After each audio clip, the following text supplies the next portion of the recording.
Today's Now in Zen guest is iconoclastic guitarist and Berklee College professor Dave Fiuczynski.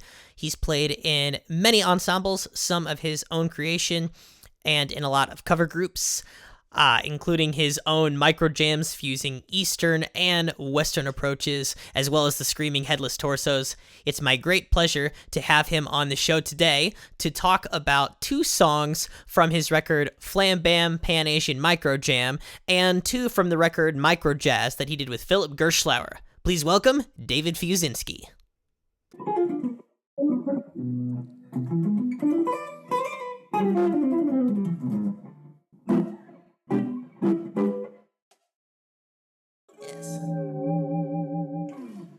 So we're talking about Waso Jidilik.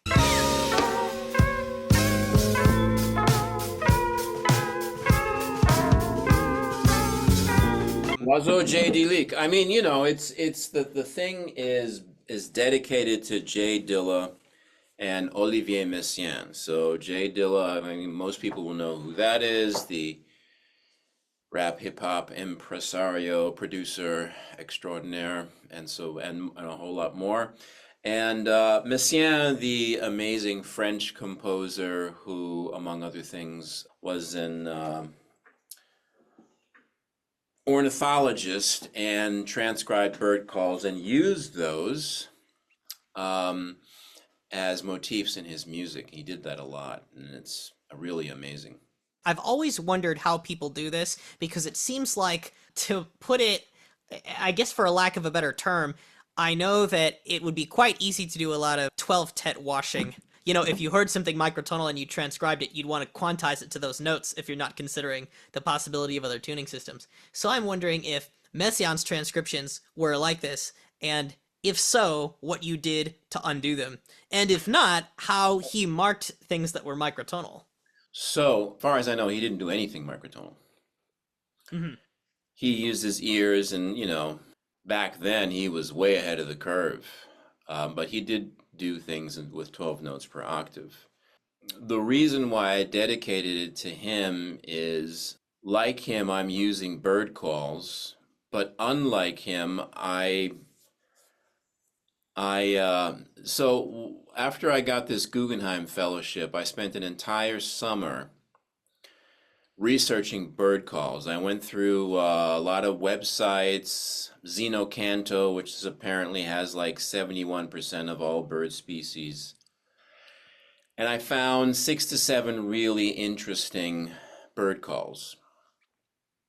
And like Messiaen, I wanted to use the bird calls. Unlike him, I got the permission from the birders to use these bird calls in the piece so the listener can hear the source. Then, as you may know, birds could give 2 hoots, haha,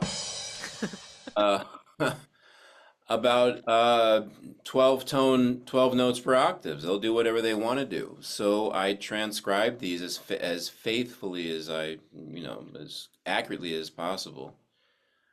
And I used the microtonal bird calls, the bird songs, as the motifs for the entire piece. I think the uirapuru is a particularly microtonal bird.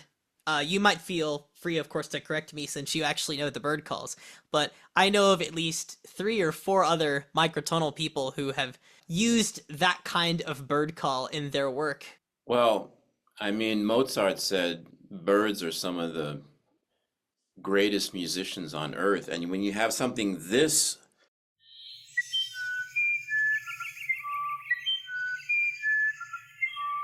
I mean, that's amazing. That's a bird.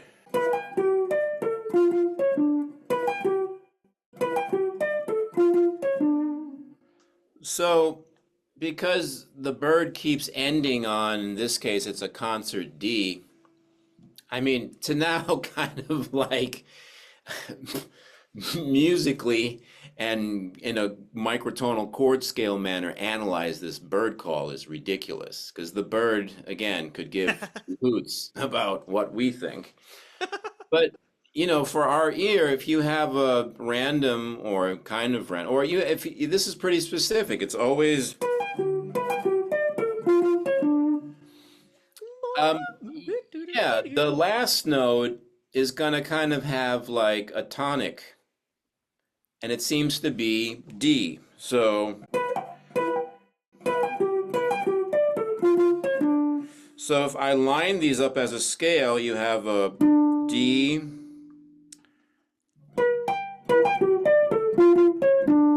a 1, a minor third, a quarter sharp 3, a quarter sharp 4, a 5, a 6, some kind of sharpish flat 7, like a 6 sharp.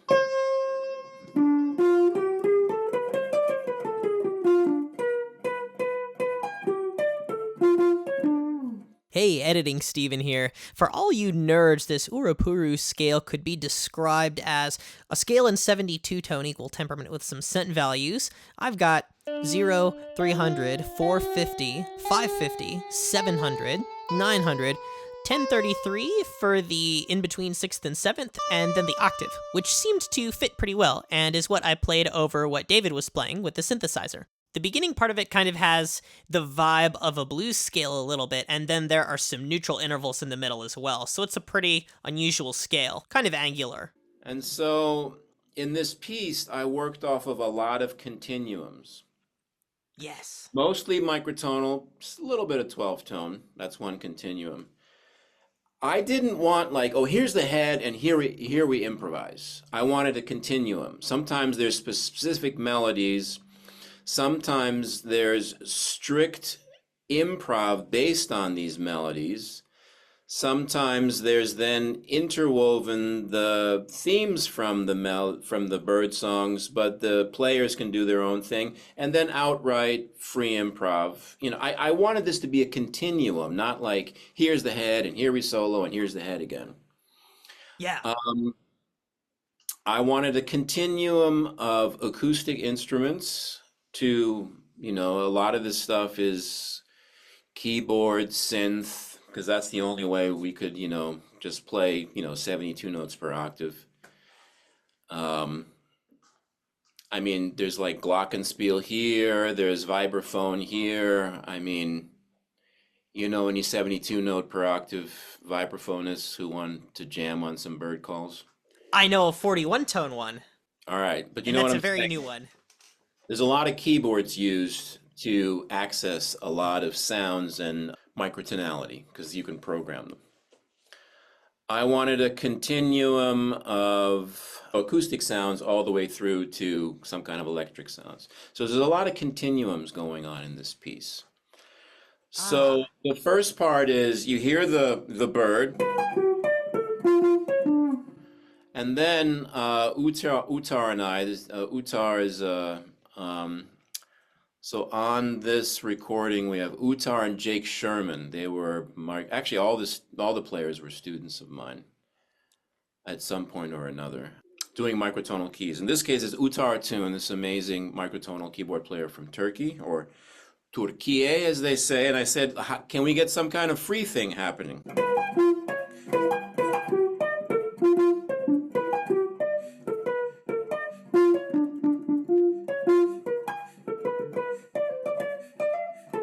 You see what I'm saying? Yes, you're breaking up, like, the bird has its own microtonal theme, and that's played in a very specific way with a specific rhythm. And the freedom you're mentioning is like taking that sort of contour, but changing up the rhythm in what you're doing so that it's a little bit different every time. Some of this stuff to me is really pushing the envelope. Yeah.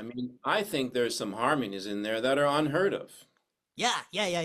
And it's great. at the same time, even though I have this instrument, I'm in some ways a very old school E standard guy. Motivic development, just as you can go.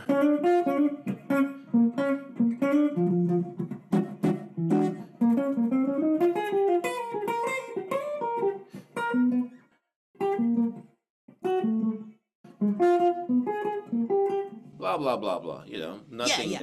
So it's taking, or you've probably heard this one before. Yeah, Beethoven, of Okay, course. so it's just motivic development. In Yes. this case, I wanted.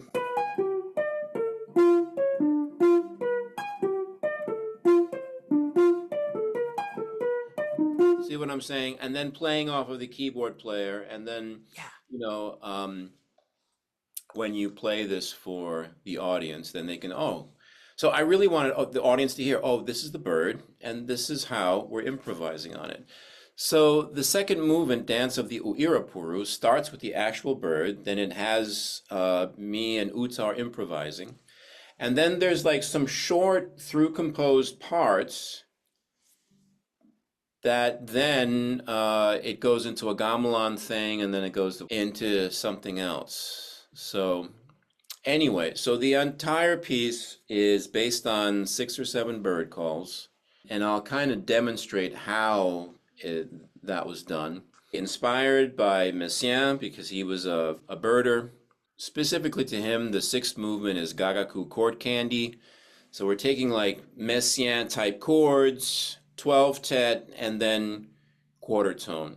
With the bird call you have there, I think it's also a particularly long and precise string. Like perhaps the stereotypical view of a bird call is that it's maybe like 3 or 4 notes. And so the theme isn't actually very long, but with uirapuru, you have not only an entire scale like where you can flesh out a full 7-note mode, I suppose, but you also have something that like jumps in sixths and things in a very specific pattern that gradually descends. Like it's a very precise musical theme, and you can just tease that apart in a bunch of really interesting ways.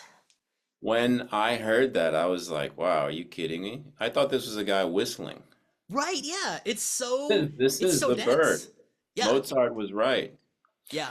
So the basic themes that are used the most is the uirapuru, the ba be bo be bo ba ba be bo.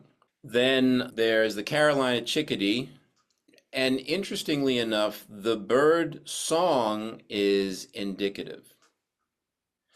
The Carolina chickadee, and up here in Massachusetts, the whatever the Massachusetts chickadee is, I've looked at pictures, they virtually look the same to me. But the Carolina will always go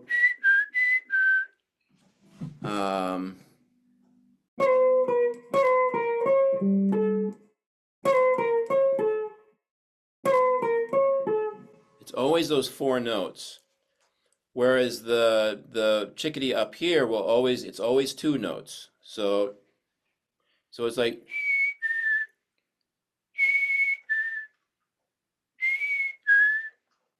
and the Arctic loon, something like, Opener. yes.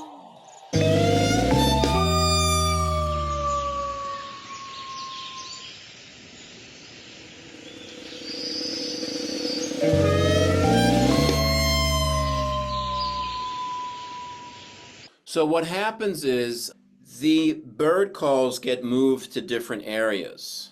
So improvisationally,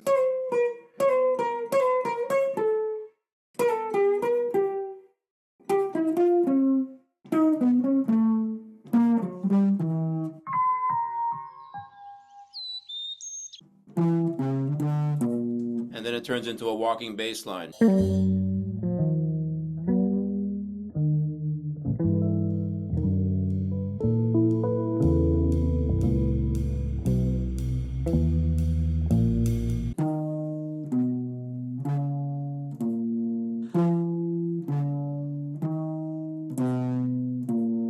So that bass line that So comes that bass line is there for a reason, and then the loon on top of it takes a solo.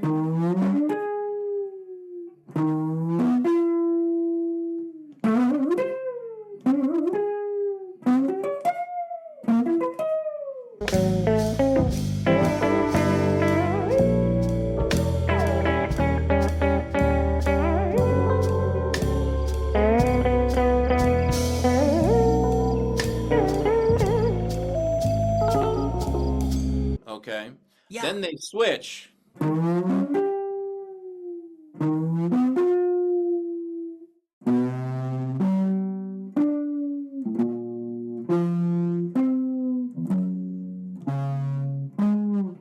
then the chickadee improvises.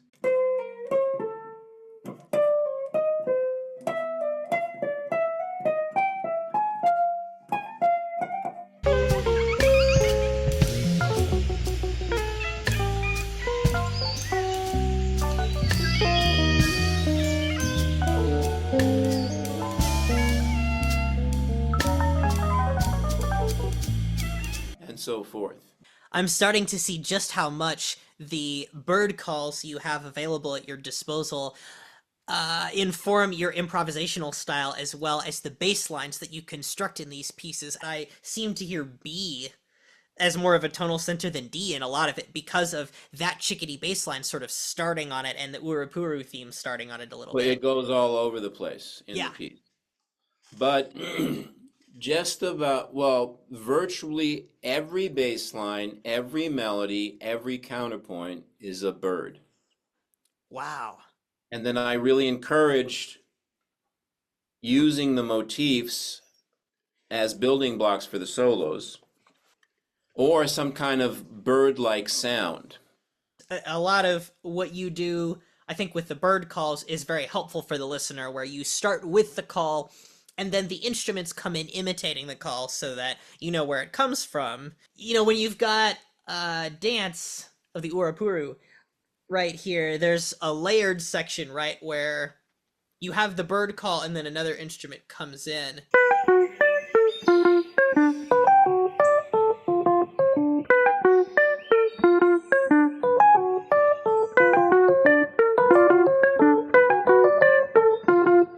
So I'm wondering if there's any looping going on when you're layering these parts. And I'm also wondering sort of how it was played and put together. Was it like a live performance where you had everyone together and they just played it through and recorded it in the studio, or was anything overdubbed? So it was a long process. I got the Guggenheim Fellowship in 2011. Then I took a year and a half to write the piece. We did about 50 rehearsals over a year and a half. We performed it. Then I had some pretty serious health issues going on in my family. So things kind of were on pause. We didn't go into the studio until 2016. At that point, it was difficult to get everybody in there at the same time. So Jake Sherman had to overdub all his parts. Uttar played some of his stuff, which Jake then later replaced. So that was kind of a drag, but it worked out. I think everybody sounds amazing. It kind of went down like this. So, you know, the second movement dance of the uirapuru starts out with this free improv thing.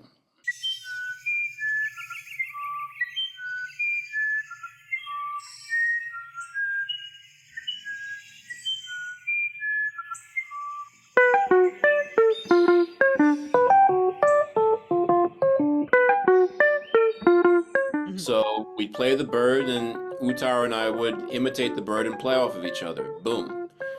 And then we would, you know, do a take or two until we got it, and then we would go. So if you're looking at the chart, Yes. which is super raw, if you look at top in that chicken scratch of mine, it says, well, Jake was supposed to do it, but he couldn't be there, so it had to be Uttar. So, Uira, then improv, Fuse, me, and Jake, 2A over D minor. Since the melody keeps ending on D, it kind of sounded like D minor. So we did this kind of structured improv, or we stayed in the key of D minor mostly, but we used the uirapuru tonality. I see on the second page gamelan improv circled, and then D, E, F, quarter tone higher, A, B, and then C, A, is that a quarter tone again? A quarter tone higher. So, wow, it's been so long, I have no idea where that came from, but we were imitating a gamelan. Is that gamelan mode actually different than the one you described earlier at the beginning? It is different. The one at the beginning is minor. This is neutral because D major has an F sharp, and it's neither F nor F sharp, it's in between, so it's a neutral. Yeah. It's not minor, major, preferably better in tune. It's in between. Yeah. So,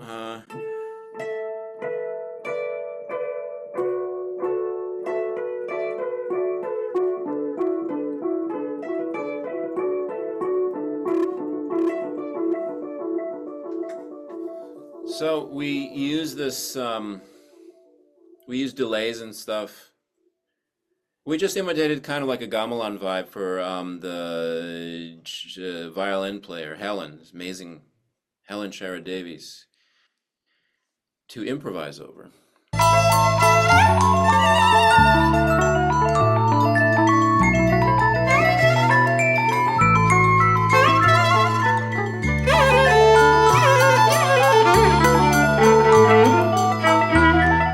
So what kind of improvisation guidelines were given for her? I, always recommend play off the bird. If you have that golden moment of inspiration, that of course overrules everything. Yes. And otherwise, do your thing. It's really quite a treat to try and hear all of the individual layers going on at once, because they're so microtonal on the inside that I don't think you can assume as much about what's going on, but with these scales, I think it might be easier to understand the tonality. In this chart, I'm seeing a lot of quarter tones, and I actually don't see as much of like the 12th tone and 6th tone alterations. So probably this one is mostly quarter tone, I'm guessing, right?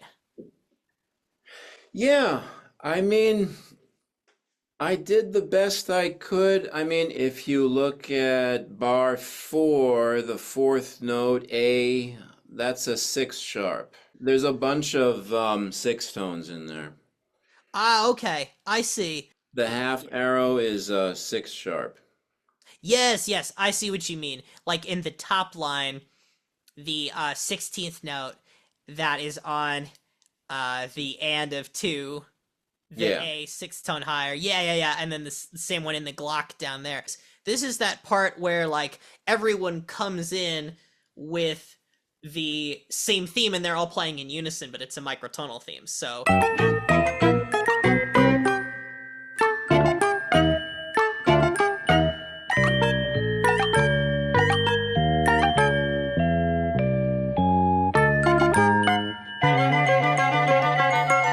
I guess this would be movement 2 then, wouldn't it?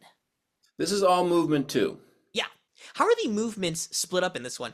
Dance of the uirapuru, 2A is the bird, and then a free improv between myself and the keys. Mm-hmm. 2B is a short through composed thing, so the bird is papito beep bop bop bop. So based Yes. off of that, pepito pepito babebo bebo beep babo beep beep. I mean, it's obviously imitating the bird. Mm-hmm. And then it goes into this kind of gamelan thing, and then there's a solo, which is 2C. Mm-hmm. And then 2D is the last part, another thing off of the bird. And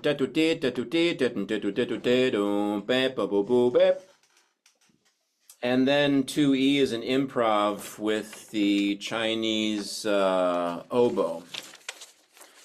He said, I'm going to play melody. So he played something that had nothing to do with the piece, but it sounded amazing. So I was like, okay, cool. Yeah, let's keep it. Exactly. Yeah. Thanks so much for dissecting this particular song for us. I think it'll really give an insight into how this was constructed and how the modes work. Would it be fair to say that in the first layered section that every single thing that's played comes from that initial uirapuru mode, like before we get into movement 2? Well, movement one focuses more on the loon and the chickadee. Ah, gotcha. Movement 2 is at the very top, you hear the uirapuru. And there's, again, a continuum. Sometimes there's free improv, sometimes there's through composed off of the bird. Then there's encouraged improv based off of the bird, and or as Yazi, he was like, I'm going to do my thing. Right. F you and your bird. So he did his thing. So it's a continuum. Yes. Then Flam, the third movement, is based on the Northern Nightingale. That kind of like da da da da da da da da da da da da da da. So to give you an idea, the uirapuru is used melodically in the second movement. Actually, it's used in the first movement for the loon to solo over, I think in a different key, like B maybe.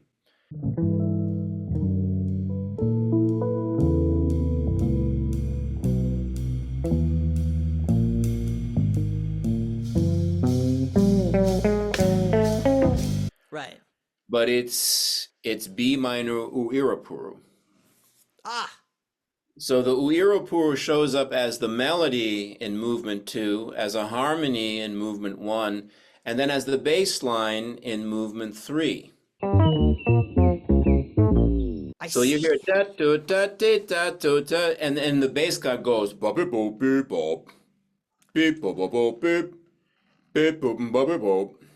So throughout, and as I mentioned earlier in the first movement, you have the chickadee da do dee do da do dee do. We modulate down da do dee do da do dee do da do dee do, and then dun dun dee do da. No, so now the chickadee is started as a melody. Now it's a comping bass line. On top of that, oh do down, all the loon statements. Then it's reversed. Now the loon becomes the bass line, and then da-do is used motivically as improv material. So throughout the entire piece, all of these birds get moved around either as a solo or as a comping function or harmonic. That explains so much, and you also have so much motivic material to draw from because the bird's calls are so different, and because of how elastic you're willing to get with those. I wonder, with the loon call, I'm noticing that is so much more slidey than the other ones. Like, it's got those big slides in it, and I know I've heard lots of music you've played with that. Do you think that's an essential feature of sort of the intervallic structure of it? Do you ever quote the loon call without the slides? Well, the thing is, the loon always slides. Right. It's not boop boop beep, but how, how. And then since it's kind of like a pan-Asian microjam, I'm using Indian slides here. So kind of, so.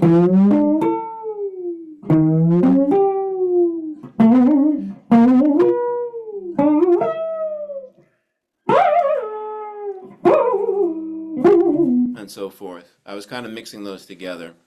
Yeah. So I have wanted to ask about this technique for quite some time. I've noticed that you play with that really, really wide vibrato, like completely across the neck. And is that what you're calling an Indian slide? Oh, the vibrato is vibrato. But Just big Indian vibrato. slides are, there's these gamakas, they call these embellishments. Or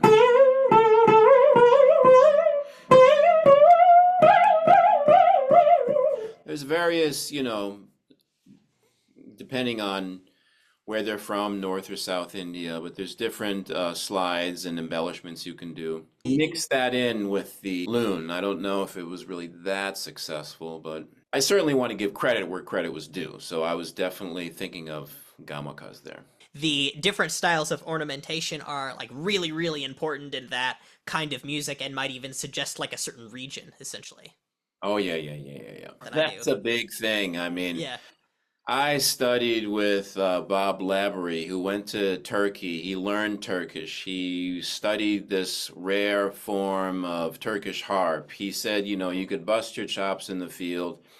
One day they might actually say, hey, congratulations, you got it. Wow. You could then drive 30 miles to the next village and they'll be like, what? Who?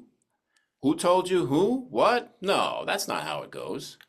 Oh, And I've talked to different Indian musicians, and some have said, oh, this is called so and so, but in a different area, they call this something different. And, right. so, Lots of like local language indifferences to sort of learn around. I've heard that about gamelan a lot, actually. oh, yeah, apparently they really, all these orchestras have their own tuning, and they really guard it like it's a national secret. Yeah, yeah. Kind of makes sense. I think a lot of people have this really deep interest in it, for sure. There's another one on Pan Asian that I was wondering if we could Oh, talk about. Wazo? Yes. Yes.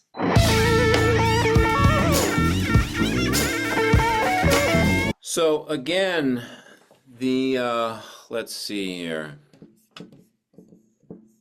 So that's the northern nightingale. So that comes first in Flam.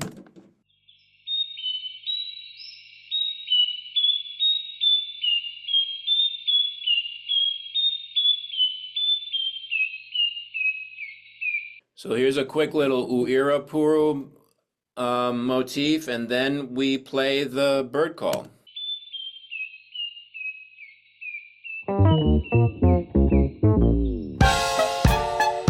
But yeah, that's the bird call.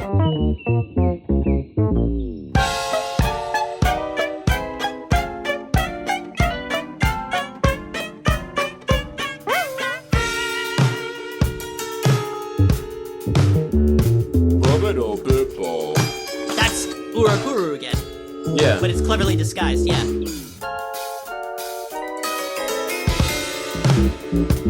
So ba ba da ba dum beep boom. That's him improvising. Right, with like that rhythmic fragment. So again, I wanted a continuum. Here's the motif, strict through compose based on these motifs, counterpoint based on these motifs, strict improv only using the motifs, then another step over doing kind of your own thing, mixing them in, and then doing whatever you want. So I didn't want this again to be like head, solo, head. I wanted it to be this continuum. I am now at this point, since I see chords in half notes, I have the urge to try and understand what they might be. And I don't see, oh, I see some stuff written in here. Like there's so I guess this is Jake Sherman again playing on this is my guess, right? He's comping on this one, and Utar is soloing. So, okay. This is essentially kind of a diminished thing, half whole. Yeah, yeah. So that's kind of where the mode comes from, huh?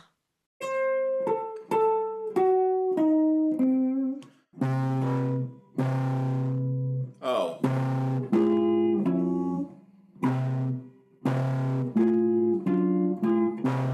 So this is off of.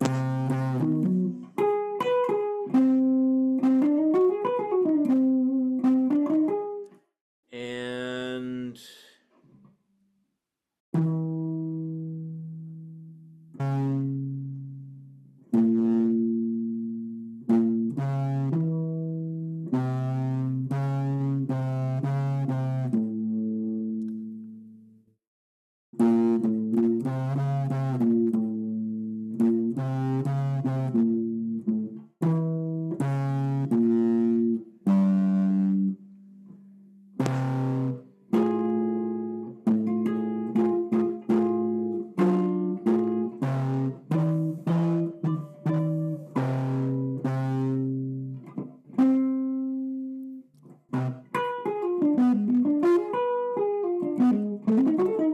It's kind of it could be C, A, G flat, or E flat diminished, but it Mm-hmm. has a microtonal continuum in it that is C quarter sharp diminished.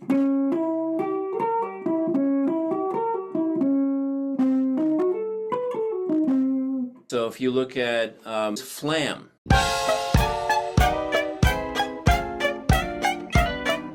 Okay, so now half as fast.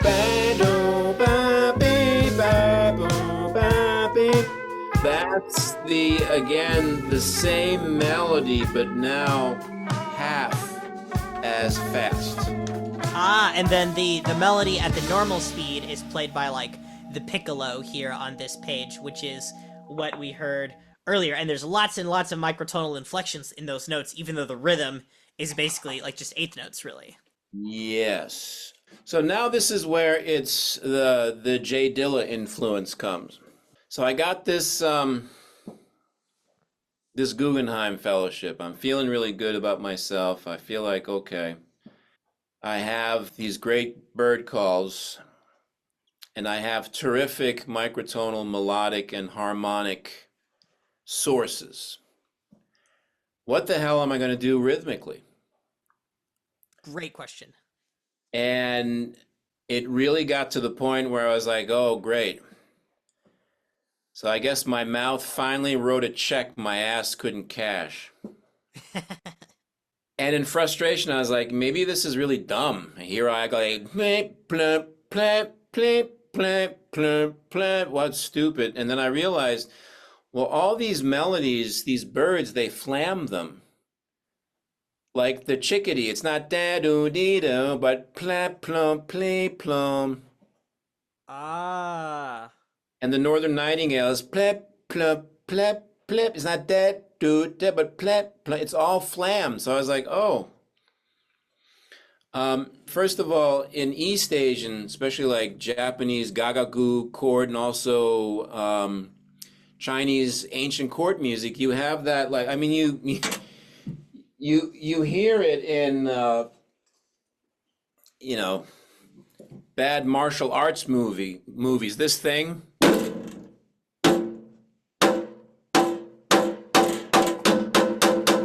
Yeah. So it speeds up. Yeah. Well, it can also be flammed. It can be.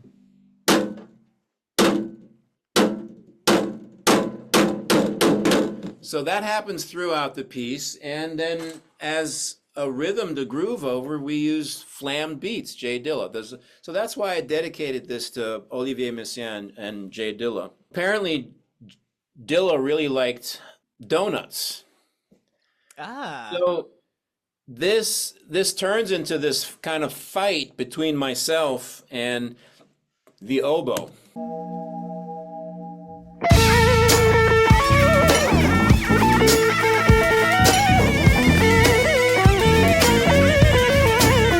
See, we're going like completely bananas. Right, and you're kind of like competing for space almost. The thing is, the idea is this is like two birds fighting over a piece of a donut. I actually thought of the word fight when I was listening to it. Oh, okay. And Oiseau Exotique is a Messiaen piece that I just absolutely adore.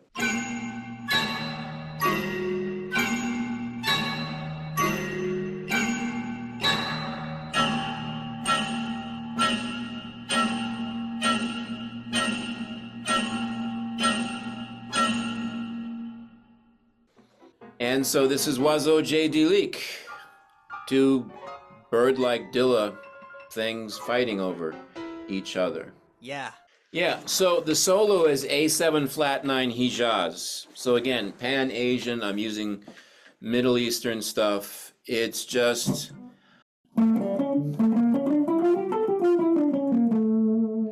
But in various regions, the flat 2 can be neutral. 3 could be a quarter flat, and the 6 could be neutral. So not flat 6, not natural 6, but in between. So instead of our Western 12 tone, I was working off of.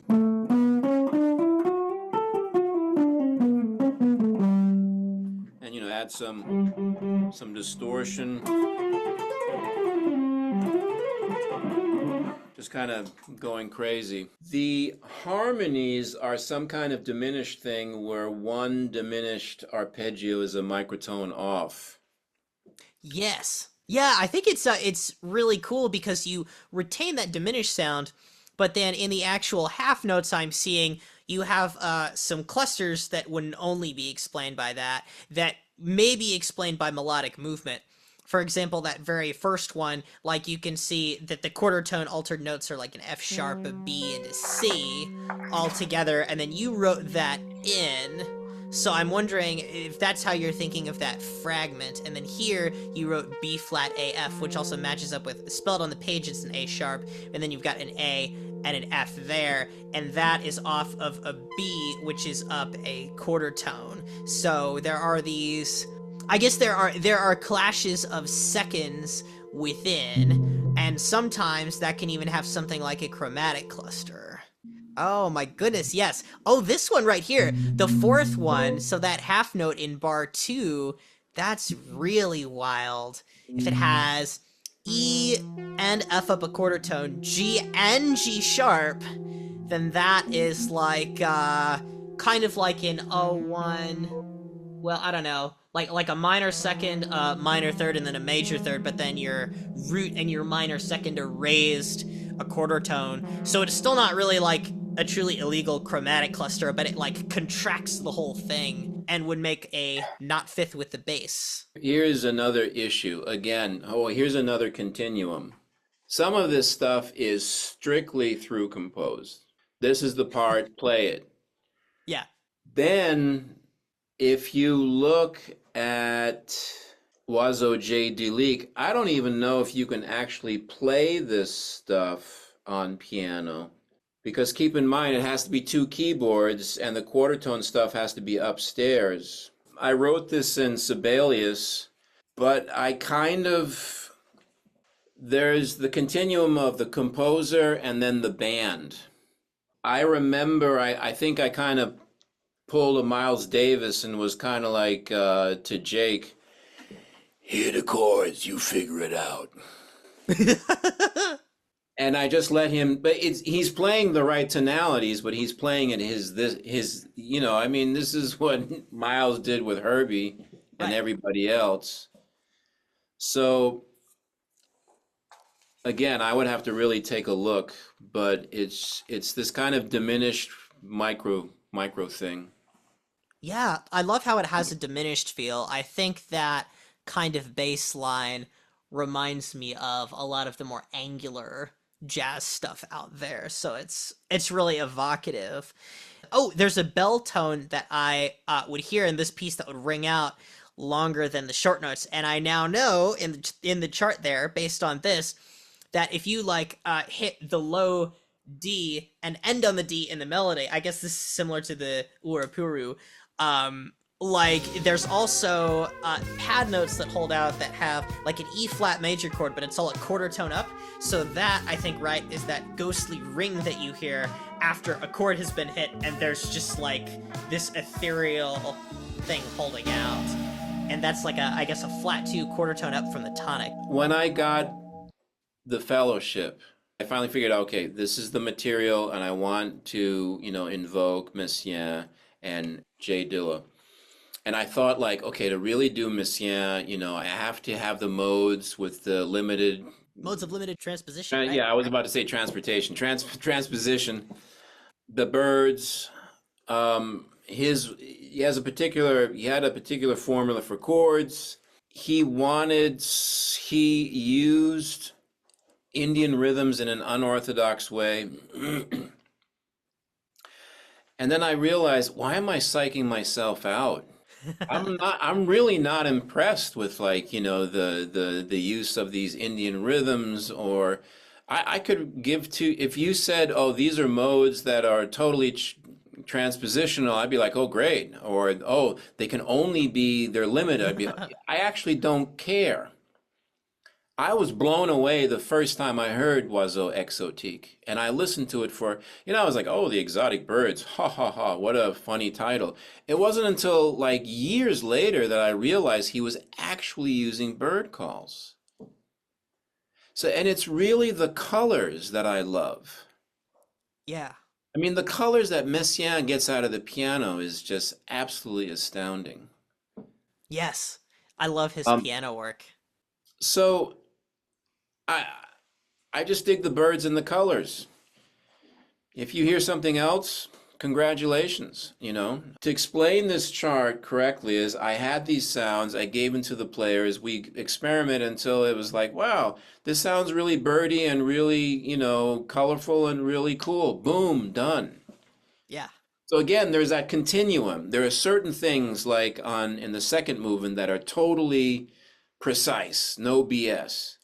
And then here, something's a lot of freedom. Like, here's the basic material. You do your thing. You play. I don't play piano. You play piano. You play it much better, you know. Leave me alone. Just play. Shut up. There's something you said in an interview that I thought was uh Uh-oh. there's something you said in an interview that I thought was so profound and something I resonated with a lot, where you said it's hard to find musicians who are broad. I told that to my students the other day because I really feel it. It's really refreshing, I think, to see something like this that not only is so genre expansive, but also so committed to investigating a variety of compositional methods that range from as free as improvise to just having completely through composed sections. And this is something that I'm really passionate about too, because as a composer, I'm sort of trying to explore the same ground and finding that it's hard to get people to be interested in something if it's like composed the wrong way, or if the style isn't X or Y enough, or something like that, you know? Um, a critique that I would totally accept is that I've done a lot of genre jumping. Now, that's kind of a style. I mean, Zorn is totally eclectic. Oh, yeah, that guy. Um, with me, it's actually a frustration. Like, I've received critiques where, like, oh, Dave Fiuczynski is just showing off all the things he can do. And I don't think that's necessarily completely wrong, but my intention was always not groove A going to groove B, going to groove C, but the energy when you collide them off of each other. Right. Now, if people only feel, oh, he's showing off, then obviously I didn't do a good job. But I just love the energy of one style banging into another one. And in hindsight, I guess it's a frustration because I'm now at the point where I'm pretty happy with my, there's always room for improvement with my microtonal melodic and harmonic language. For me, I feel like the next challenge is rhythmic. Hmm. Because if you look at my records, yeah, okay, so da ding da dun da is kind of a microtonal funk thing, and if you listen to Mikrojazz, duh, there's like microtonal jazz, and there's microtonal this and microtonal that. I'm really yearning for my own piece of the rock. Like I would really like the fuse groove. I would like a stylistic. I've kind of come close where with Japanese Microjam, we do these parts with the wood block, and I've gotten drummers to like play grooves where it's like boom, tuka, da boom, tuka, and they're like speeding up the hi-hat, which is really hard. They're in time, but then the hi-hat goes ta ta ta ta ta ta ta ta ta ta ta ta. I haven't really heard anyone do that. I don't know if that'll be my great legacy, but I'm looking for my own style. That's, melody, I'm happy, harmony, I'm happy. Who's Fiuczynski rhythmically? That's really what I'm looking for. So with with a lot of this eclecticism, it's kind of like a fascination. I mean, I'm still this day, I'm still kind of like a little kid who, got the musical version of a chemistry set for Christmas, and obviously the only thing I'm interested is in blowing things up. That's still me, but I would like to, instead of blow things up, which, as a screaming headless torso, I'm fairly good at. Right. I'd like to blend and have it come to be something unique that blends with this. Yeah. Yeah, when you collide genres together, it's very tricky because I think maybe there are some people who would describe that as novel, but almost in a pejorative or dismissive way, like, oh, they're just smashing disparate things together. And it takes a lot of musical innovation to really know how to do that in a way where you get something new from it and it doesn't just feel like someone wanted to put things together for the sake of having two different things together. Although I don't think that latter desire is necessarily bad in itself. It's just not enough to create good music sometimes. Yeah, sometimes it's kind of, yeah, it doesn't work. Yeah. I remember in this musicology class, I read this thing that musicologists estimate 75% of Beethoven's music was trial and error. And if you look at some of his original scores, there's wide swaths angrily crossed out. It brings the third symphony to mind where he crossed out Napoleon's name or whatever. Oh, no. I'm talking about actual music, like large sections. Yes, yes. And, I'm kind of thinking like maybe he was like, hmm, uh, uh, uh, e, e, ah,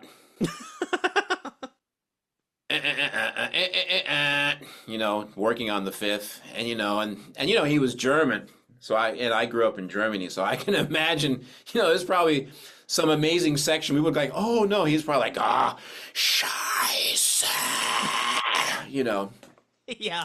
But long story short, what I'm thinking like, well, if that's the way it was for some of the all-time best ever, well, it's good enough for me. So I'm still in that zone of trial and error. One And of my unfortunately, there's still a lot of scheiße. There's so much of that. There's so much work that goes in and people don't see it. And sometimes the amount of work put in is ridiculous. It's definitely one of my personal comforts to like watch interviews of people with crazy good music and watch them being like, "Guess what? I still have no idea what I'm doing." And I'm like, "Good. I don't feel as bad about myself now." At some point, you just gotta, let it groove. Yeah. Absolutely. It's always been a groove sandwich. I was always curious, even as a teenager. What if, and I was into a lot of different stuff. I would listen to classical music. I had a weird top 40, top 10 sensibility, just like any other teenager. But my top 10 could at any point be like,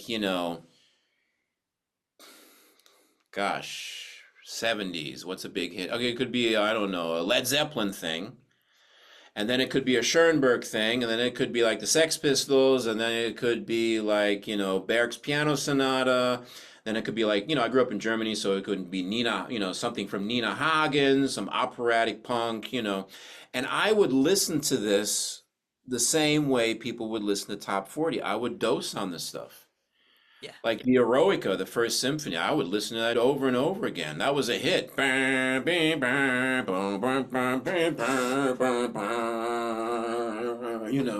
it's actually very rock and It's the same thing. That would be the same thing as like some punk tune or whatever, or some P-Funk or James Brown or I was always curious, what if I had this melody from here and this harmony from here and this rhythm from here, what would happen?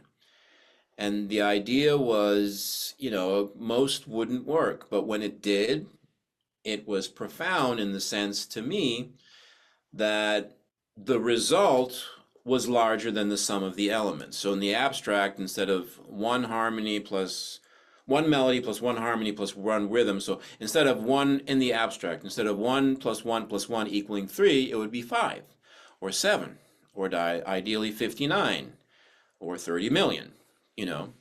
Yes. So in a sense, that hasn't changed. So I tell people my instrument isn't really guitar. It's when I can, it's most exciting to me if I can have some kind of Eastern discipline, some kind of microtonality, and some kind of groove. Yeah. And when those come together in a creative way, it blows up. It's to me, it's amazing. That's what I live for. Yeah. Truly explosive.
McCoy Tyner.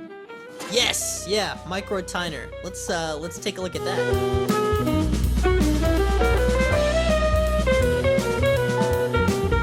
Okay, so the A section is this kind of halftime, straight ahead, B7 flat 6, mixo flat 6, fifth mode, melodic minor. And then it goes to F minor.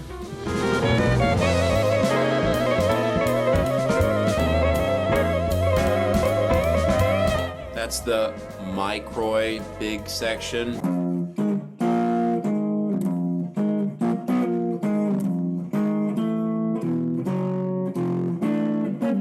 And so that was my incredibly lame McCoy Tyner imitation there. And then it kind of breaks down to E flat Fiuczynski. Haha. Okay, so I can explain that. So Yes. there's and you can't call these, I'm trying to be as respectful as possible. You can't call them modes or scales. So in the Middle East, they have maqams. They are pitch sets that are essentially scales, and this is really, really crude, but they have rules. Mm-hmm. Yeah. They have shapes, they have specific, they live in certain areas. You just can't like play arpeggios up and down, you ruin the whole thing. They have specific ways they cadence and so forth. But if you took the pitch set of a Husseini maqam, it would be essentially, again, this is extremely crude, but for a Westerner to understand, so in E flat, if you took E flat Phrygian, where the flat 2 and the flat 6 were a quarter tone sharp. So instead of, you would have,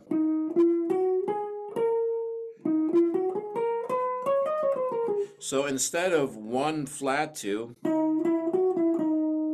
or one natural 2, it's right in between.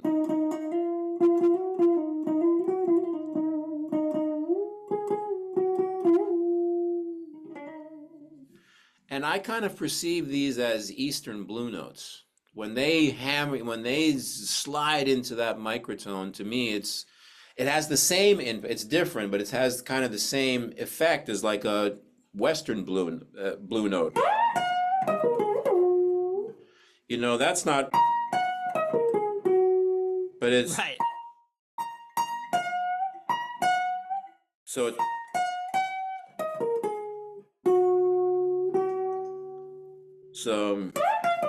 so if they go,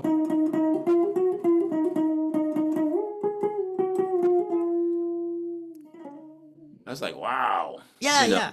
But that's a neutral 2. That's between flat 2 and natural 2.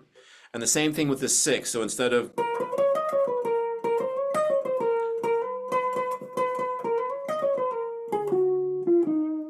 now I like this pitch set so much, I like it with a quarter sharp 4.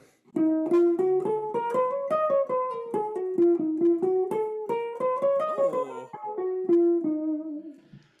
And I use it so much, the students, they joked, oh, this is instead of Husseini, it's the Fiuczynski mode. Ha ha, get it?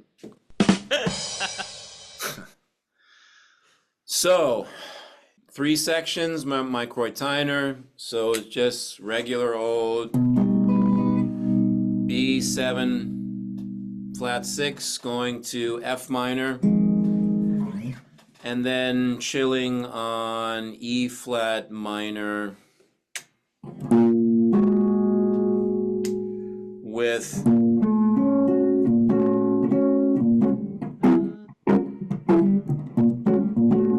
that neutral 4.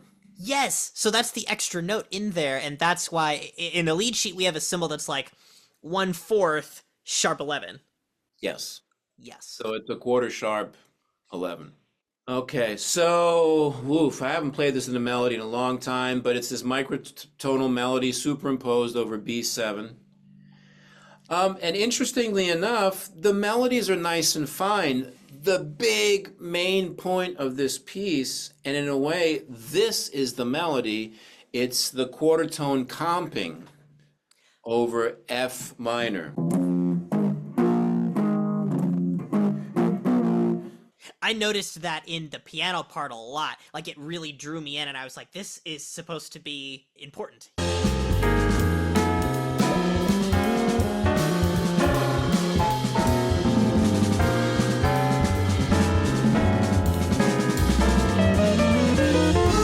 And I don't know, it doesn't really come out the way, we've played in the meantime and it's bigger, but so what the keyboard player does is the, it's like the octave fifth thing, boom, bam, and these fourth voicings, but then they go back and forth. So you usually, okay, again, here's a really lame McCoy Tyner imitation.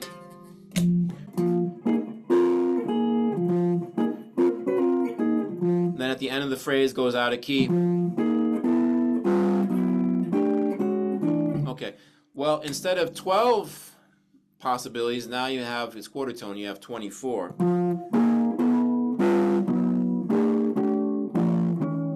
And it jumps out a whole lot more on a keyboard because it's totally precise. Right. It actually looks freaking hilarious because they're like this. Boom, blang, bling, blang, blong, blang, blang, bling, blang, blong, blong, blang, blang, blong, blang, blang, blang, blang. And I encourage them to really stay 12 ET back and forth. Right. So it's the 12 tet with the quarter tone 12 tet on top clashing in succession. Eventually, if whoever's soloing, they really build, they can go do this. Blah, blah, blah, blah. That gets even more dense. So and I really don't want this to come off as better. I mean, better than McCoy Tyner, that's ridiculous. But you do have that extra gear of dissonance because it's quarter tone. And then you have another gear, quarter tone, because it's like this. Yeah. And then you have another gear if you want to do this. Right. Yes. So there's a whole, extra layers of microtonal dissonance that can be added here. So the setup you're referring to then visually, it's one that I've heard many times and seen, like a Georgi Mikadze playing it, for example. Like the setup where you have one keyboard that is in 12 and then another that's offset up by 50 cents so that people are playing. Yes, that's the main stuff. And then there's usually a third keyboard for individual tunings if they want to solo on one. Georgi's music and actually Philip's music, Philip takes 12-tone sets from his 128 note per octave thing. Right, right. But, that's a Philip question. He's got a whole other...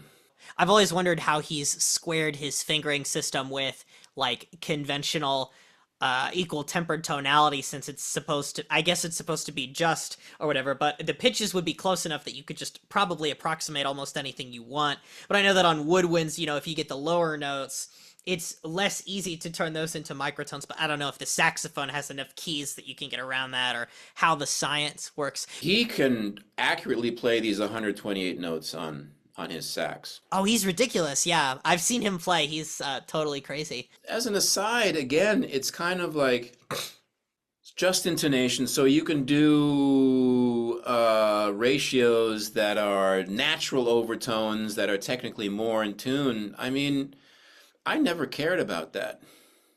Right, yeah. Again, I was like, I'm still the kid with the musical chemistry. Chemistry. I was like, for me, it's just another chemical that I can blow up. Right, yeah, exactly. So and it happens to be labeled just, yeah, whatever. Does it blow up or not? This particular piece, McCoy Tyner, is quarter tone. Or actually, he did it with some kind of different quarter tone system. I don't even know. Interesting. So he was using, I wonder if he was using mostly quarter tones and then added some other notes that could be perceived as either 12th tones or 6th tones. Because I know you're using, you think in 72 tone equal temperament most of the time, right? There's something called right and something called reality. Yes. Quarter tones are primitive. They're Yeah. unwieldy, but I've been able to get a lot out of them.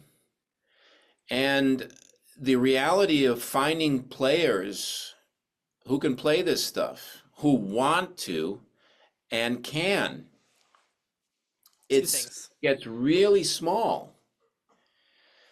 So, I had the student, he's like, oh, 31 tone, 31 tone. I'm like, great, okay, so I can try and help you about who you're playing with. And he was like, oh. I mean, Yeah. it's not like there's a lot of, oh, here's a wedding. Yeah, we need some 31 tone cats. Okay, um, let's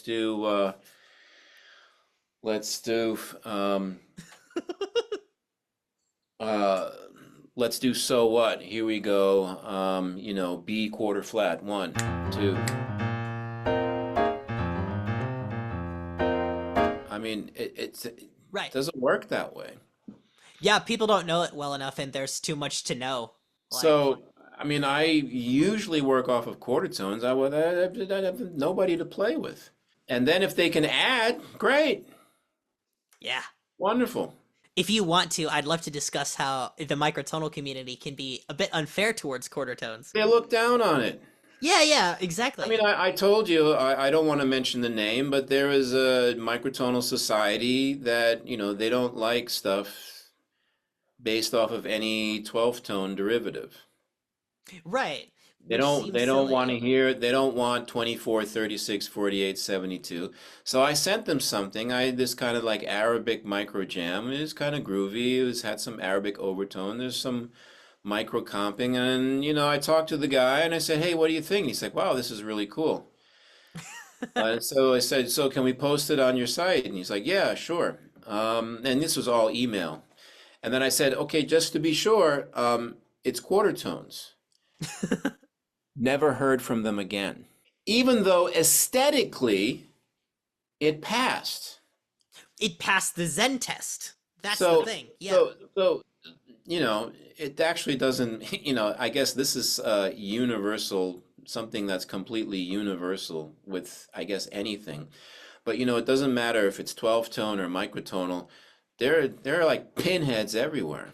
Philip told me that we did this concert in Berlin, and on a Saturday and a Sunday, I had to fly back with the students. But he said he had a little symposium at his place, and everyone who took part in this little mini festival, they came over, and they almost had to separate these two guys. They were about to get into a fight over microtonal notation. Oh my God. Anyway, I look at it this way. There's so much exciting things to get into. I tell my students every first class with the microtonal grooves ensemble, I tell them, right now there are more tuning systems than there are composers. And usually somebody does something I've never ever heard before in this class. I think this is exciting. You might be able to innovate before you even leave school. And instead of this divisiveness, I think we should rejoice. Oh, there's all these new, things we can get into. Yeah, absolutely. To bring this back to McCoy Tyner, if when people hear this, I the melody is all nice and fine. It's really the microtonal McCoy. It's almost like the chords are the melody. That's the signature part of the piece. When you played the chords on your guitar, I was reminded of how in other interviews as well, you've done the sort of microtonal. It's not necessarily, I think you usually do it with shrinking, but like you played the Batman theme and Oh, used microtones instead of semitones, and then you demonstrated like fourth tones and eighth tones, and like you went all the way down. And I actually learned that psychologically, I'm not sure if you're aware of this or if you're using it like consciously aware of it in your own work, but the ear can detect the contour size of melodies, and the distances between intervals can be wildly unrelated to the size that they're supposed to be. Like you can recognize the Star Spangled Banner if someone just goes da da da da da da da da da da da, because the notes are going the right way, yeah, the but right they're shape. but the Yeah, distances are wrong. So like contour right. is really important, and I love that you're deliberately using that in your work to twist what's familiar. And I think that's part of what makes it so Zen harmonic too, because I think there's a lot of microtonalists who uh, sort of unfairly say that quarter tones aren't Zen harmonic, and that's really because I think sometimes people who write with those fall into these traps where like everything is very 12 or not 12, and that's Yeah, like the yeah, chord yeah. progression, right? The 11th overtone, the quarter sharp four. I've heard some people say it's in like an underused sonority. I mean, It's it's overused. 49 cents, not 50. But I mean, but then here we go. I mean, I feel sorry for people who can actually hear something a cent off. I mean, Yes. it's kind of like people with a really sharp palate. I mean, okay, great. They can identify, amazing cooking, but it's just like Yeah, food they is can ruined for never you go to now. a burger joint and have a good time because it's just not up to their standard. They can only go to five-star, I mean, if they got money, fine. But Yeah. I've heard the food analogy often, but I've never heard of someone like that, and that would be really interesting to hear about. If anyone has an insane palate and hears this podcast, please tell us about your experiences eating food. yeah.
Would you care to dig into Hangover a little bit? I'm deadly curious about this chord progression because I guess I'm detecting things that detecting things that are sort of like minor thirds in the bass or neutral thirds in the bass, where you have chromatic mediant like relationships, but something's lining up differently because of the quarter tones. Okay, first of all, I didn't write this, so I can give you maybe some insights. I only wrote four tunes. Philip wrote most of this stuff. First of all, I would 72 note this stuff. Right, because there's cent markings, but also 72 chords.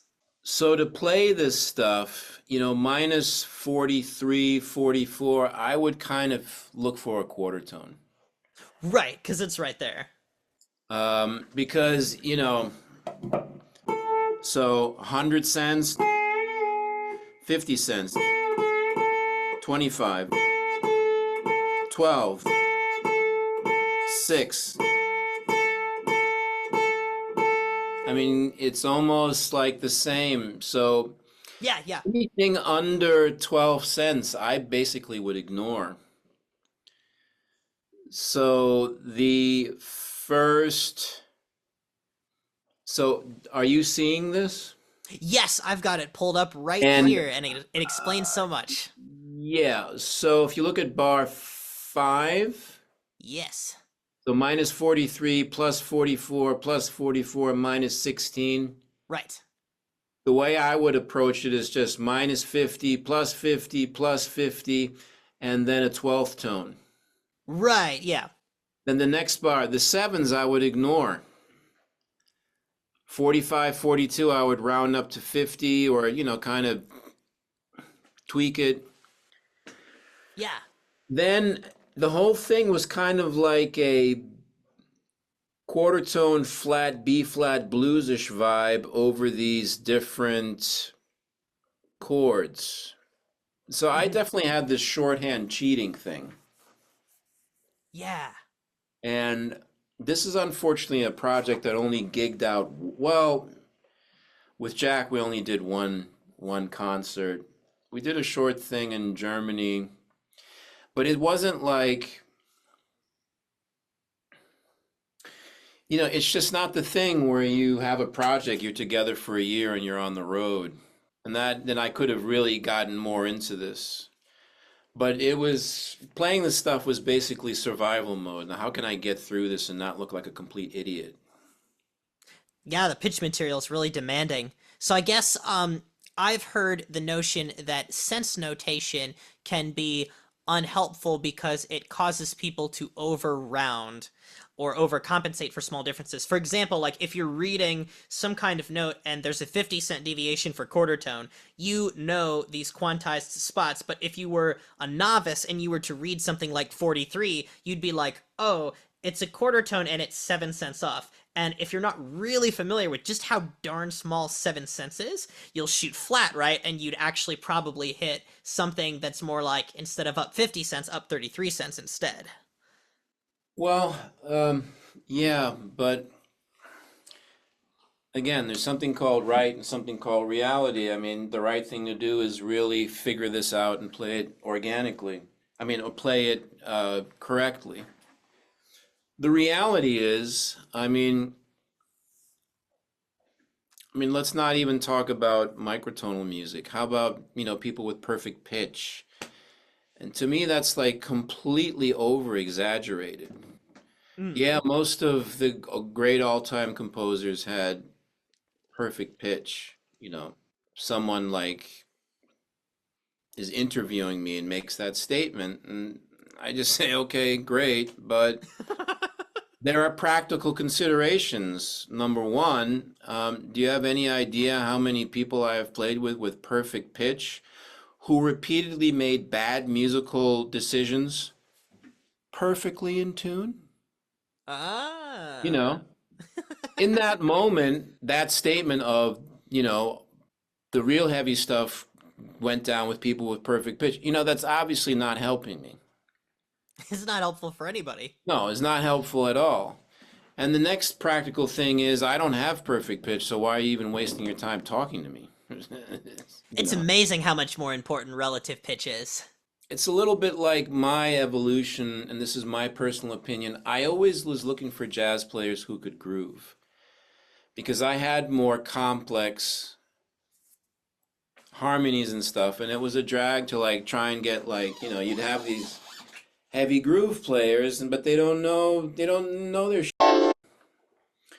The problem is after a while I hit a wall with because the jazz players is often like overplaying and a lot of cerebral bull. Mm. So over the years, I'm not looking for jazz players who can groove. I'm looking for groove players who are open-minded. Mm. case in point, Jack DeJohnette really helped us out in this recording, A, by playing on it, but he hooked us up, you know, did us a favor and reduced his fee, and he hooked us up with a studio where they also gave us a break. And, I booked 4 days, and, I'm there with Philip, and, he meets Jack for the first time, so he's all like starstruck. And he says, hi, Jack, how are you? Did you have the chance to work on the music? And Jack was like, oh, I listened to it. And, I knew Jack by then. So the first day, the first half of the day was just getting sound, and then we were just kind of banging through stuff. And I knew what Jack was doing. He was kind of flushing things out to see what worked and what didn't. Now, from Philip's perspective, it was like, oh wow, here's the superstar. He showed up, he didn't do his homework. Ah.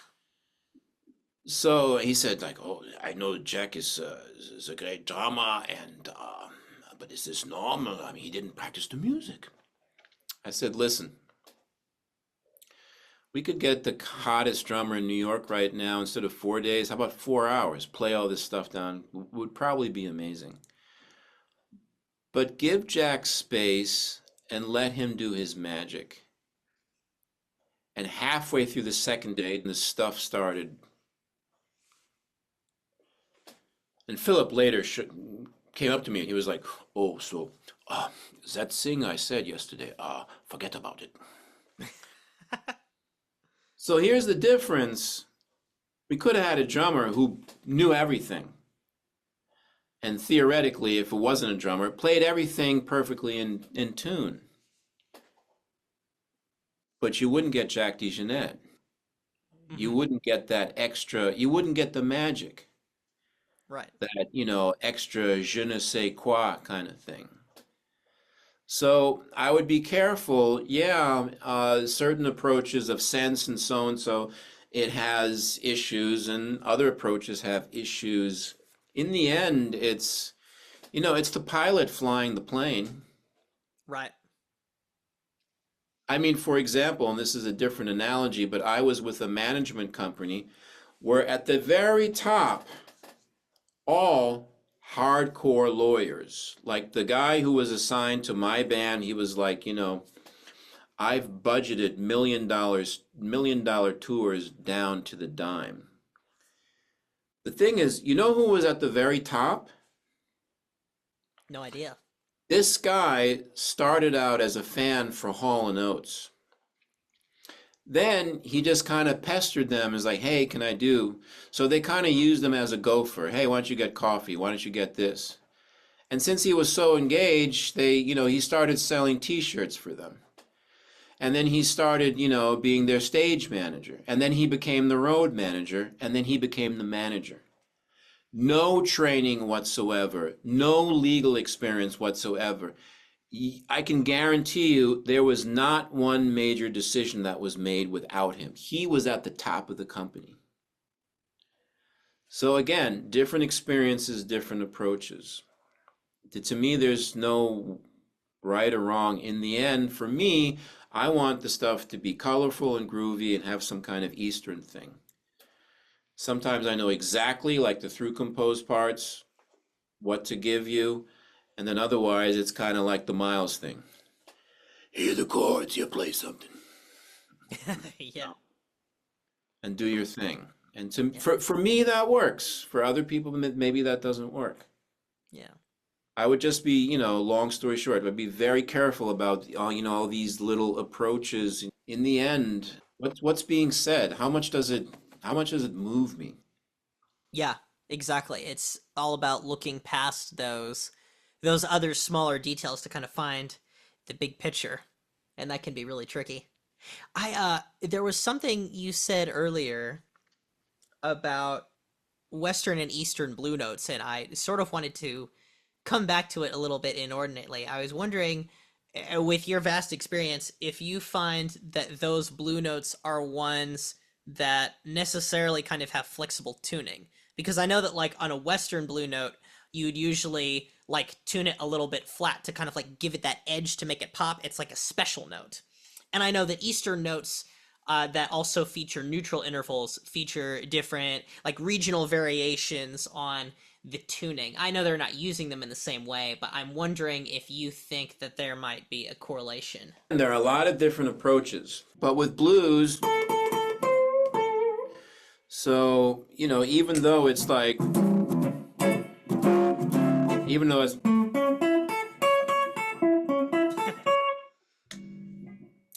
blue note around the third is somewhere between the sharp 9 and the 3.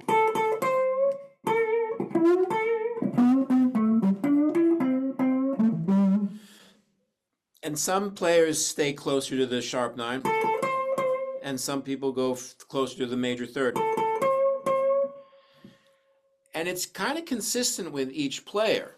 You know, it's obviously going to be ridiculous to go up to a blues player, especially somebody who is self-taught, and be like, yeah, man, you know, these 6 sharp, you know, sharp 9s you played, it is just killing, you know. They're gonna be what? But it's killing because of. So without the inflection is.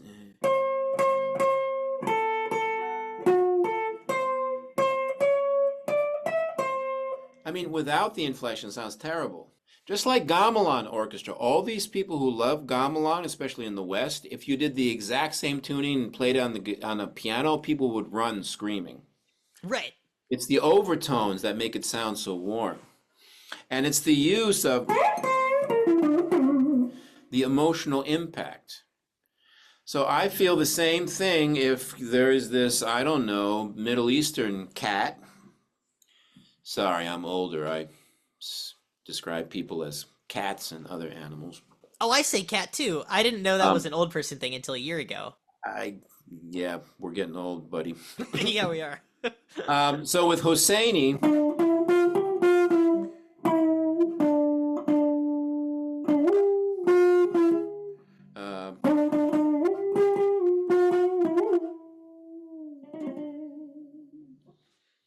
same phrases before that you played, where you went to the fourth and down, and then went up to neutral second down and back stepwise. Yeah. Now that's not a blue note. You know, a flat 9. There's no flat 9s in blues. Right. But to me, it has the same emotional impact. Just like Rokudan, Japanese melody.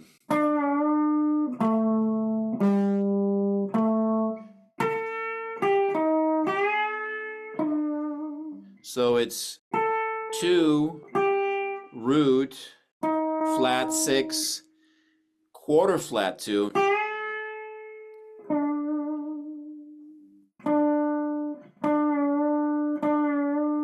And that's usually a sixth or quarter tone, that very first note.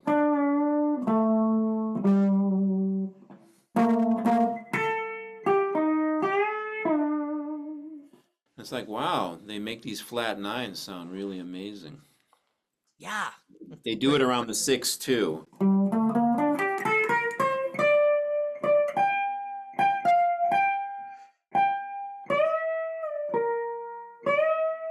So it's a neutral 6. It's not, or, but.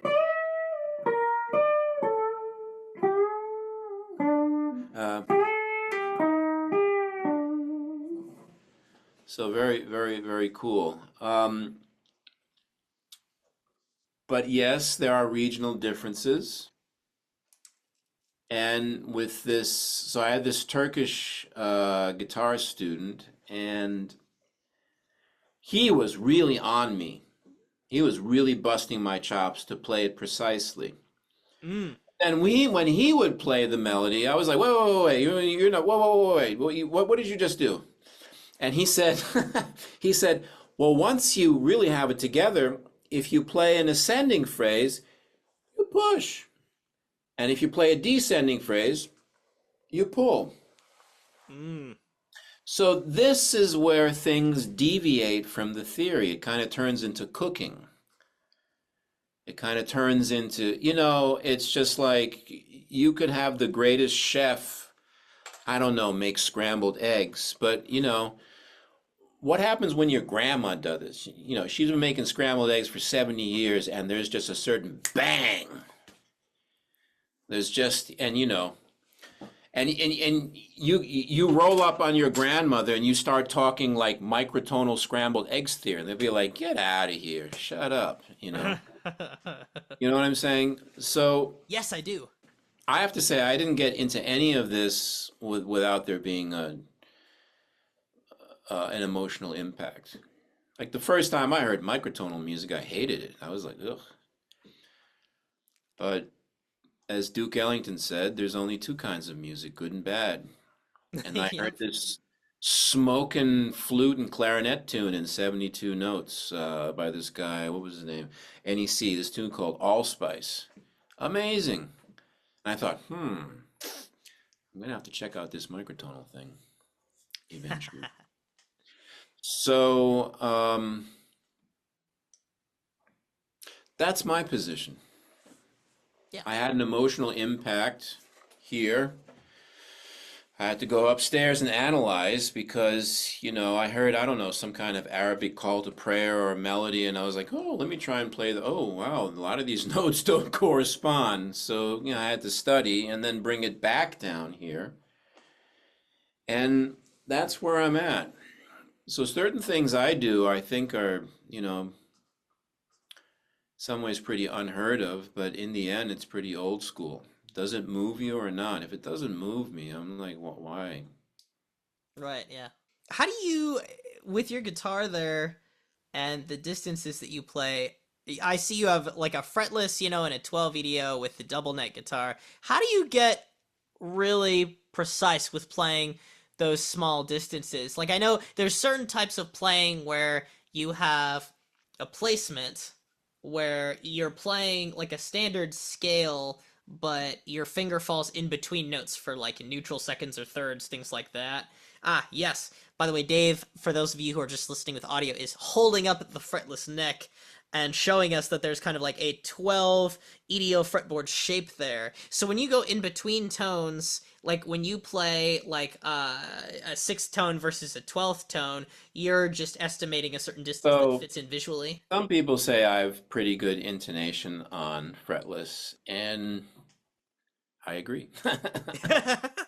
But I mean, I have lines I measure. Right. You know, there's the Vigier that's a metal fretboard. Sounds amazing. I hate it. I can't see anything. So if you can, I mean, you can see the fret lines. They're the lines. There's just Right. lines. They're not frets. Yeah. But if you said play B, well, B is here. Play C, and if it's right in between, that's B quarter sharp. If you want B eighth sharp, you take the quarter tone, and slice it down. So it's fairly easy for me to do quarter tone, so 24 and 48. 72 is harder. You take the quarter tone and you slice that down in thirds. So now you have 12th and 6th tones. Right. So that's how you would be doing all of the splitting. So I guess But also 72 is a good compromise because you can fairly accurately represent just intonation. So a 12th tone. So here's a 12th tone. I mean, you could say, come on, aren't you just splitting hairs? But if you play this major third, see how that's the our high one.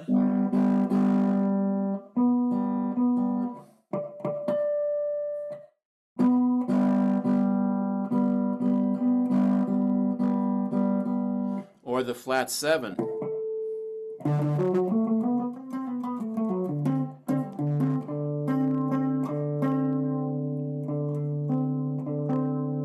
Yeah, the So harmonic seventh.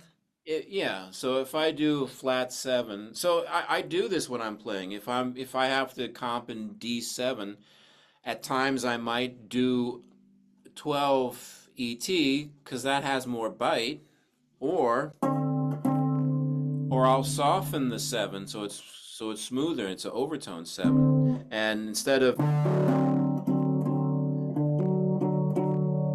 I'll flatten the three a little bit so it's an overtone third, and I'll flatten the seven so it's an overtone flat seven.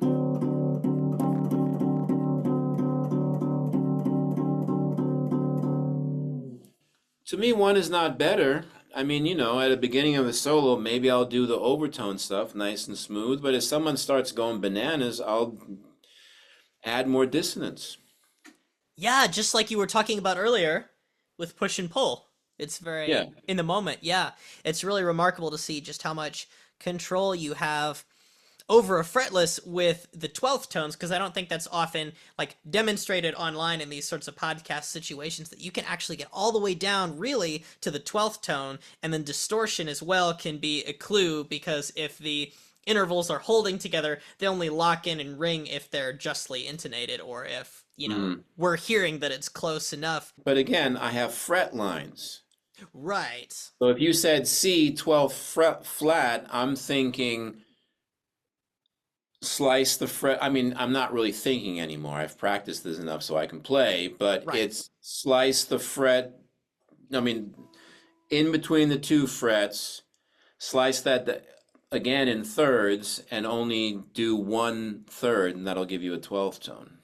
Yes. Do you have any extra microtonal lines drawn on your neck where only you can see them, or are you just dividing the written lines? No, I just have the normal 12, 12 ET. Up here, the intonation is a little flat, so I have drawn in the correct stuff to play off of. There was a minute like learning these Philip tunes, which could be really tough, so I might take like a white marker and just mark a note if I needed it. Yeah, yeah. Of course, things like that. What percentage of music would you say you play that's in 12 tone equal temperament, or assumed to have like a 12 tet structure? I don't technically have a problem with 12 Tet. I mean, I worship Beethoven. I mean, this is a hero to me. It's all 12 Tet. Yeah, yeah. But that's a thing. One step over is kind of a blues concept where over 12 Tet, as in a blues, you're bending these micros against the normal stuff. And for me, it could be, taking a Husseini pitch set and superimposing that over a minor seven chord, where Mm. that'll give you some spice. Another step is I have a reverse blues concept where the person singing or playing the melody or the solo, that's 12 ET, and I'm pushing micro against it. Ah, yeah. Then my fourth mode is the full-on party where it's micro on top and micro on bottom. And I've kind of added an even more in tune thing to this continuum. I at times use overtone intervals if I want something to be even more pure. So I don't have one thing. Oh, he's microtonal, or I have a continuum that I have. I might have a tune that's not microtonal at all in a microtonal set. And I might have something that's completely, or I might have someone soloing normal, whatever that means, but I'm pushing against it, or the reverse, or both. Obviously, when I'm freelancing, that's usually 12 ET. But when I'm doing microtonal stuff, it's usually quarter tone plus. So I know that you also use dissonance in your work, in the sense that there might be like unison lines where some instrument is playing a little bit detuned with that line. Um, is there, how do you usually use that in your work to achieve particular effects? Well, that happens either A, on purpose, where we either want more dissonance or we're kind of going for like a chorus sound. I mean, that doesn't sound good.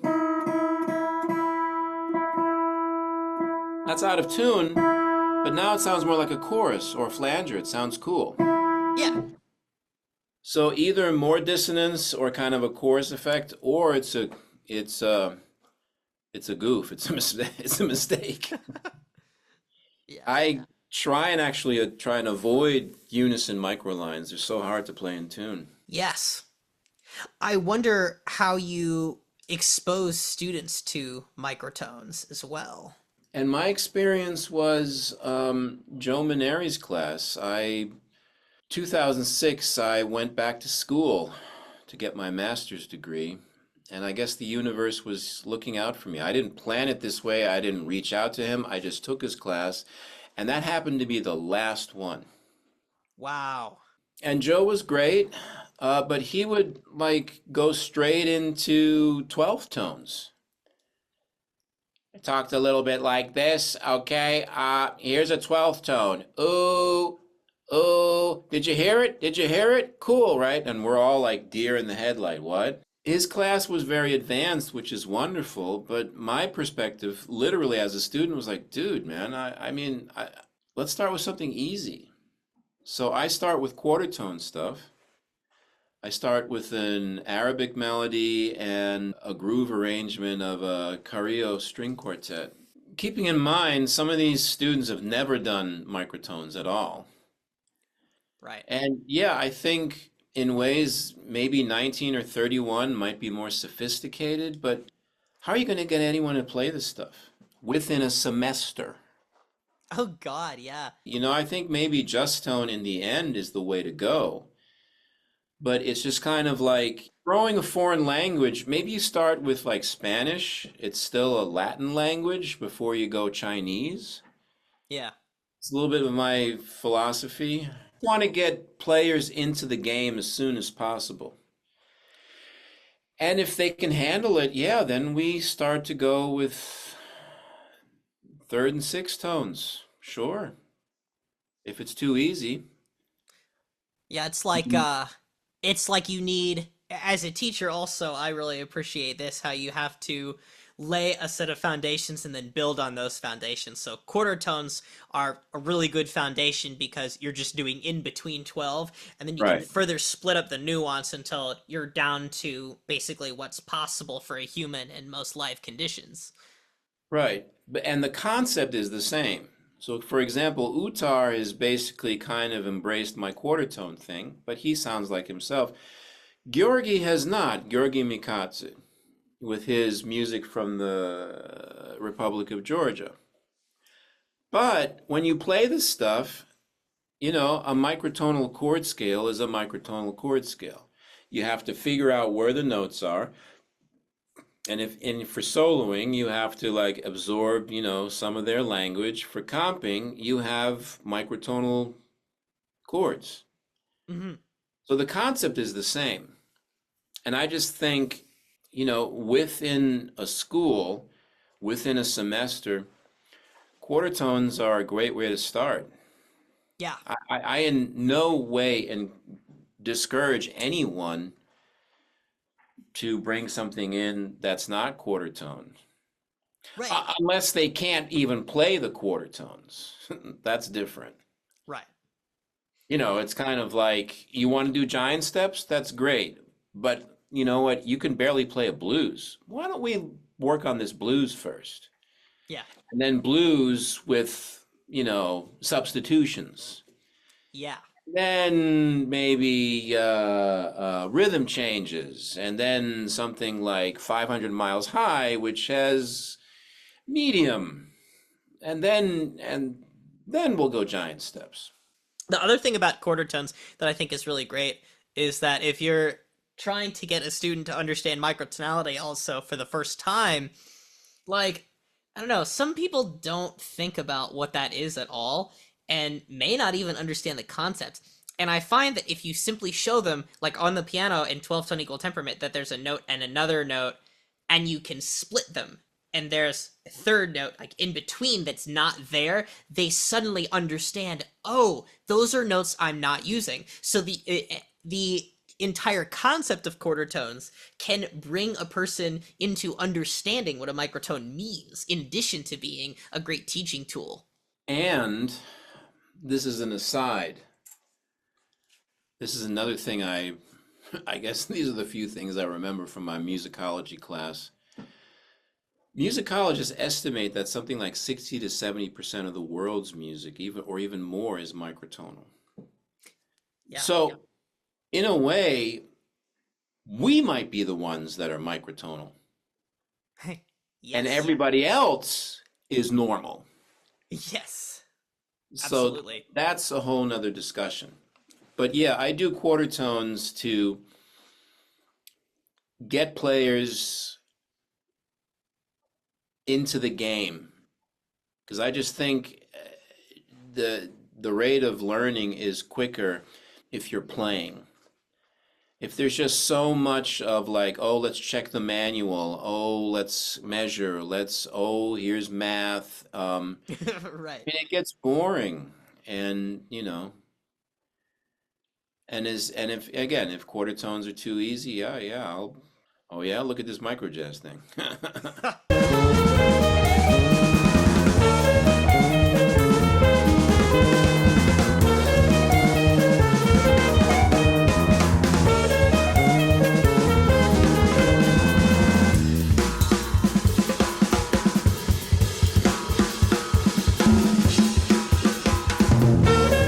I've got one more crazy question for you. I'm very curious as to what you would do if you were asked to play a piece that used a small Zen harmonic equal temperament that doesn't fit super neatly into something like 72. Let's say like 14-tone equal temperament. If you were asked to play in that, what kind of maneuvers would you employ? So we're talking 1200 divided by 14. Yes. So 85 cents. So we're dealing with small half steps. Yeah. Then I would go through the whole thing. So 85. Then you have what? 170. Yeah. And 2. Then I would look at each interval. And then I would really look at the music. I would have to, play it and hear it. Right. Get melodies and, 14-tone melodies in my head. This is how I tell people, in the end, I tune emotionally. Yeah, I look, but then, the emotion is, oh, this sounds in tune, as in, now I'm saying, if Philip wants me to do minus 16, if he said, hey man, that note then I'll really look at minus 16. And the emotional impact is, oh, I'm in tune with him. And it sounds good. And then I would just have to, I would use a fretboard diagram to write out, mode shapes, and then I would work out chord comping. It's like if you said, if for some reason I never heard of D Dorian, I'd be like, okay, so here's the mode.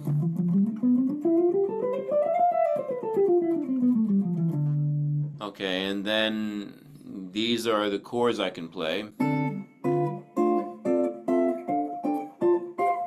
There's a ton more. There can be like open voicings, there can be open string chords, smaller ones, bigger ones, denser ones. And I would just work on having some kind of chord vocabulary, some kind of fingering chart. And then, I'm going to be a broken record, motivic development. That's one thing, microtonal or not, that I really push with students. Because a big problem for me here is there's often like high-level players already here, students. Yeah. the thing is, I watch them play and I'm amazed. I close my eyes. I don't know who these people are. They're not telling me anything. There's no story, you know. There's like there's a lot of like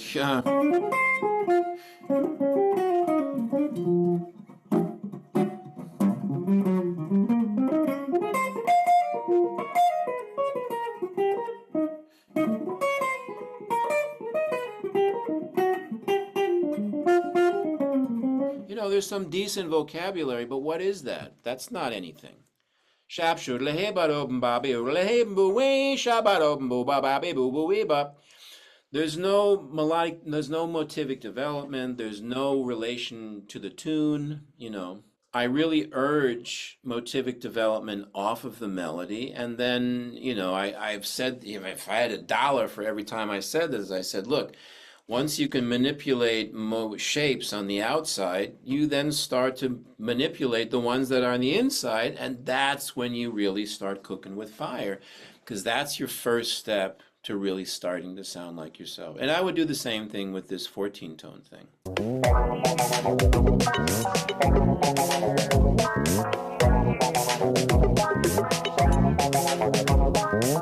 I know that you have played with Mono Neon, and Mono Neon was your student, right? Yeah. What's his approach to microtonality like, and do you two see eye to eye on things? Mono is really special in that he's very broad. Mm-hmm. Like, I've played with some free players who are amazing, and I've played with some gospel groove cats that are unbelievable. I mean, the pocket for days. It's rare when you have both. I mean, he's coming from like a southern, like his microtonal thing he calls Southern Soul Micro. So it's all groove, but if you want to ask him about Xenakis and stochastic concepts and all that kind of stuff I haven't even touched on in years, he can talk to you about Xenakis and Stockhausen and people like that, and he's also really into art. So he's very well rounded, he's very open-minded. And he also has a very whimsical kind of it thing. Let me just throw these things together. I mean, his microtonal stuff, you could analyze it, but it's almost like I would analyze it so I can kind of understand it for myself, but I can guarantee you whatever you come up with is probably not what he was thinking. And I find that really refreshing. And it's very, I really hear the groove and I really hear the impact of art that he puts into the music. Like I recently played with him and, hanging with him, probably a great opportunity to talk about music, but half the time we were geeking out on art. Now, check out this artist, check out this painter, check out this. That's a problem I see, especially with students. They don't, some of them, I mean, gosh, literally the placement audition. So who are you? How long have you been playing? Blah, blah, blah. So there's a different styles you're into, and they look you straight in the face. Like, oh yeah, very diverse. Rock, classic rock, blues. And it's like, that's diverse, really? And then there's also, sometimes musicians are very musician-y. Like Jojo Mayer was my roommate. Jojo, we both grew up in Europe, so there's an international perspective. Jojo knows jazz forward and backward, groove musics. He knows a lot about classical music. He's also into art. And a lot of players, they're only into music. I mean, there's a lot of heavy artists they're usually also into some other discipline. Like I hear Van Gogh really admired the French writer Émile Zola. I heard Stockhausen and Boulez it's not something they really would admit, but I think they really liked Lionel Hampton. And it kind of makes me sad when people box themselves in. I played with Hiromi. People love Hiromi. That's wonderful. But if you love Hiromi, you may want to check out this guy, Oscar Peterson and Chick Corea. Or like, people who they worship Stevie Ray Vaughan. I mean, I saw Stevie Ray Vaughan. I was like 30 feet away from him. Amazing. But if you really love Stevie Ray, you might want to check out this guy, Jimi Hendrix. You know what I'm saying? Right. Yeah. And sometimes there's a real, sometimes people they can't get past like a 15-year, they Right. don't really have more than a 10-year action radius. That's a very good way to describe that. I've You know, noticed it uh, with a lot of students, and I guess it's just, I don't know if it takes a long time to really dig into the history of that stuff. I asked the student, why didn't you check out so and so? Well, I was busy. I was like, dude, if I wanted information, I had to get up. I had to take a shower, get clothes, eat, go to the library, get one of those little, like, cut up square pieces of cardboard and the little pencil, go through the Rolodex, do the research, you know, sign out the record, hope there was a listening station still open. And I was like, dude, you don't even have to get out of bed. You can sit in your underwear in the morning, open up your computer, do the same thing I would do, and in 0.008 seconds get a million like results. Or here's another thing that kills me. Student X says, "Oh, I'm looking for so and so and so and so," and I'm like, "Okay, have you looked in the library?" Oh, yeah, right. Oh, the library. Oh, do people just not know that the library is for I was that? like, oh, I'm looking for I want a Zappa transcription. I wanted this trans. I mean, it's like, well, I can't guarantee the library has it, but I'd be surprised if they didn't have something. Maybe not the specific solo you're looking for. And it's like they don't even think about that. Right. I think there's some people who think that research is like just Googling, and then if they can't find it immediately, it doesn't count. Well, I guess we just have to keep telling them that that's not true and to use the library. I'm looking forward to diving into this music a little bit more again with some renewed knowledge of kind of like some things you were going for and some things you were quoting and that sort of thing. And of course, I'm going to be listening to Messiaen again a lot more. I haven't listened to him in a shamefully long time, maybe like a year. So I better listen to him again. Yeah, he's amazing. Yeah, he's really brilliant. I think he's Um, still underrated. I think there's a way that he uses like rhythms that are in different cycles from each other in his music that sounds so natural, and sometimes when I try to do it and I'm like pulling some coprime numbers like right out of my ass, it just like it sounds so much more basic than what he's doing.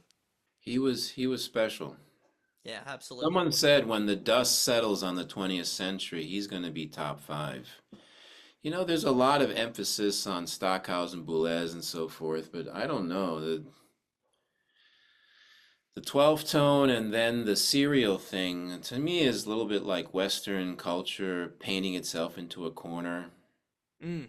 Because if you write in rules, as soon as you do loud, you have to do something quiet. And as soon as you do C, you can't do C again until you do all the other notes. And there's a certain, after a while, there's a certain sameness. Yeah. I just feel like, I don't know, Stravinsky, Messiaen, Ives, I think those really are going to be the guys who end up, not that it's a competition, I Right. think I'll still always love Berg's Piano Sonata and, Oh, yes. Perez.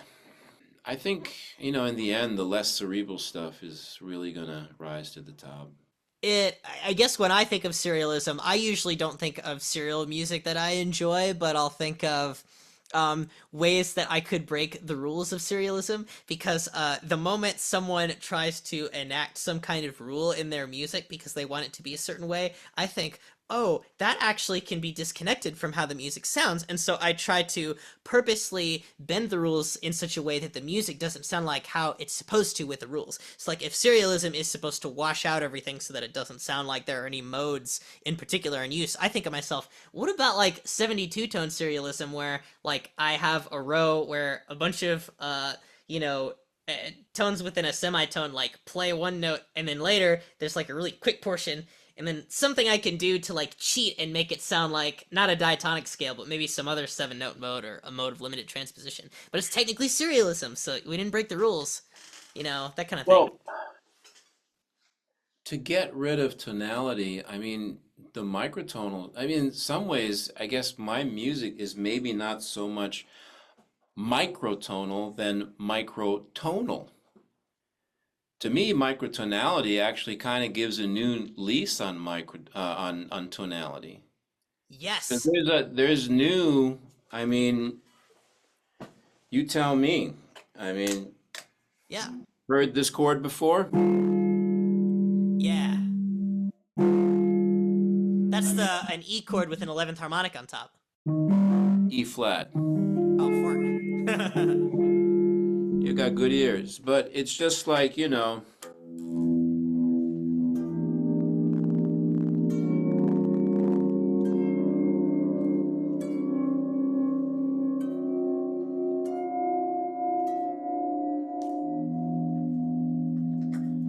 clearly tonal, Yeah, you got a drone going and yeah, oh, clearly, that's great. and pretty minor.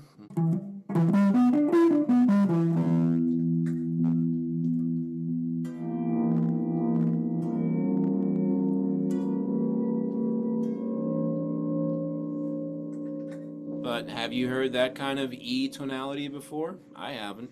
That's a great chord sequence. My God. Where did that come from? Oh, that's the just harmonizing the Fiuczynski mode. Ah, it's the Fiuczynski mode. Of course. I love it. That's great. So yeah, I think microtonality can give tonality a new lease on life. Yeah, it definitely makes tonality so much fresher. Absolutely. I personally am very interested in using modes that have like not 7 notes, but somewhere around there, like microtonal modes that use 8 or 9, I think are really interesting. It sounds killing. Yeah, it's great stuff, man. Okay. All right. Thank you so much. Is there anything you would like to plug before we go? Check me out on Instagram. I'm starting a Patreon page. It's under my name. And I'm just sharing on social media the things I'm into. These days, as much as possible, I'm trying to focus on either Screaming Atlas Torsos or microtonal stuff. And the latest stuff is on my Instagram or YouTube channel, and I'm going to be starting this Patreon page, so there's not much there right now, but there's a place for people to this is really the place for people to say, hey, I have a question about tune so-and-so, I have a question about tuning so-and-so, things that I don't do, that I don't even do maybe even here at Berkeley. Yeah. So yeah, if you could share that'd be great. Yes, absolutely. Great, man. All right, adios. All right, man, thanks. Bye.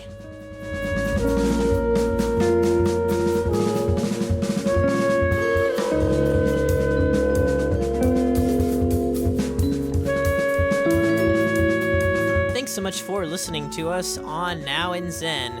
The track you're hearing is Umarmung, off of the record Microjazz, featuring Dave Fiuczynski and Philip Gerschlauer. Our next episode will feature Tolgahan Cholu. Special thanks to all of the members of our Patreon account, our Zen Harmonic patrons, as well as our Zen Harmonic Gons. June Dai Bates Kobashigawa, Naren Rattan, Mike Battaglia, Adam Fries, Matthew Sheeran, Vincenzo Sicarella, Hector McGuffin, Christopher Bailey, Leland O. Weigel, Amy Coleman, Jill Weigel, and Tina Harmon Carteau. Catch you next time on Now in Zen.